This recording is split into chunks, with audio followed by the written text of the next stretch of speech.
শহীদ president Ziaur Rahman বাংলাদেশকে কোমর সোজা করে দাঁড়াতে শিখিয়েছেন। কারো মুখাপেক্ষী নই।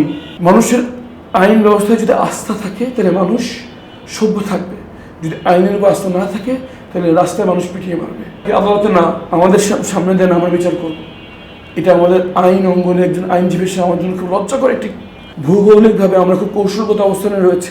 বাংলাদেশ কি আসলে এখন কূটনৈতিক ভারসাম্য হারাতে যাচ্ছে? আমি নতুন সরকারকে আরও বেশি তার উপর আস্থা আমি রাখতে চাই। নতুন প্রধানমন্ত্রী শহীদ প্রেসিডেন্ট জিয়াউর রহমানের সন্তান। শহীদ প্রেসিডেন্ট জিয়াউর রহমান বাংলাদেশকে কোমর সোজা করে দাঁড়াতে শিখিয়েছেন। পরাশক্তির চোখে চোখ রেখে দেশের সার্বভৌমত্ব রক্ষা কীভাবে করতে উনি দেখিয়েছেন। তার সন্তান যেহেতু প্রধানমন্ত্রী, আমি তাকে এখনও তার ব্যাপারে আমি কোনো মন্তব্য করব না।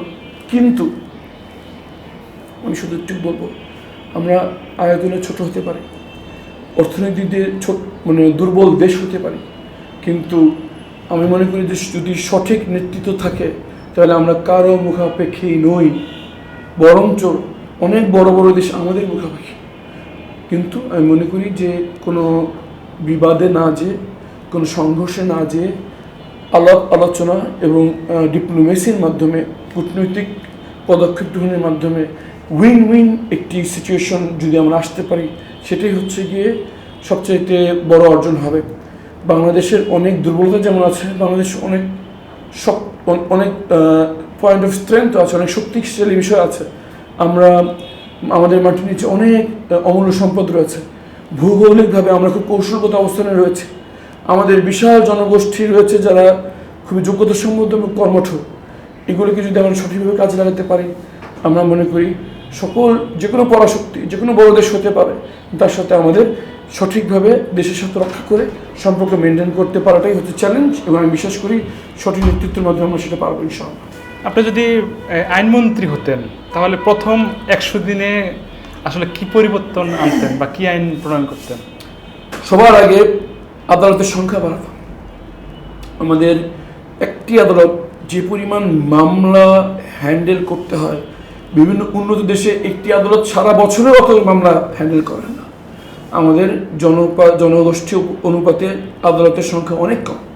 আমরা এই মতো ডিস্ট্রিক্ট পর্যায়ে আছে, আমাদেরকে উপজেলা এবং ইউনিয়ন পর্যায়ে আমাদের আদালত নিয়ে যেতে হবে।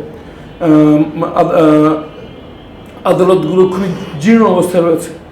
আমি বেশিরভাগ আদালতে কোনো সিসিটিভি ক্যামেরা নেই, বেশিরভাগ আদালতে কোনো এয়ার কন্ডিশনিং ব্যবস্থা নেই, যথেষ্ট জায়গা নেই। যেই আদালত 1000 কোটি টাকা সম্পত্তির বিবাদ নিরসন করে, সে আদালতের পিছনে আমাদের বাজেট কতটুকু?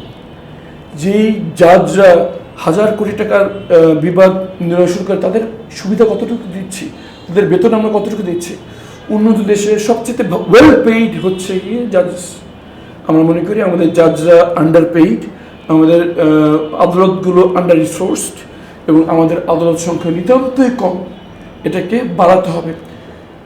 মানুষের আইন ব্যবস্থায় যদি আস্থা থাকে তাহলে মানুষ সভ্য থাকবে, যদি আইনের উপর আস্থা না থাকে তাহলে রাস্তায় মানুষ পিটিয়ে মারবে। এখন রেশমা আমরা হত্যাকাণ্ড সবাই বলছি, মানুষ বলতেছে তাকে আদালতে না, আমাদের সামনে দেন, আমরা বিচার করব। এটা আমাদের আইন অঙ্গনে একজন আইনজীবী হিসেবে আমার জন্য খুব লজ্জাকর একটি কথা যখন আমি এটাকে শুনি। কারণ সাধারণ মানুষের আইন ব্যবস্থার উপর আস্থা নেই। আইনজীবী হিসেবে আমি আইনমন্ত্রী হিসেবে তার প্রথম দায়িত্ব হবে যতখানি বিনিয়োগ, সরকারি বরাদ্দ আইন বিভাগে নিয়ে আসা, আদালতের সংখ্যা বাড়ানো, বিচারকদের ফ্যাসিলিটি বাড়ানো এবং আরও বেশি যোগ্যতা সমন্বয় গড়ে তোলার। বিচার বিভাগের উপর যখন জনগণের আস্থা আসবে, আমরা জাতি হিসেবে আরও অনেক সভ্য, আরও অনেক শক্তিশালী হবে ইনশাআল্লাহ।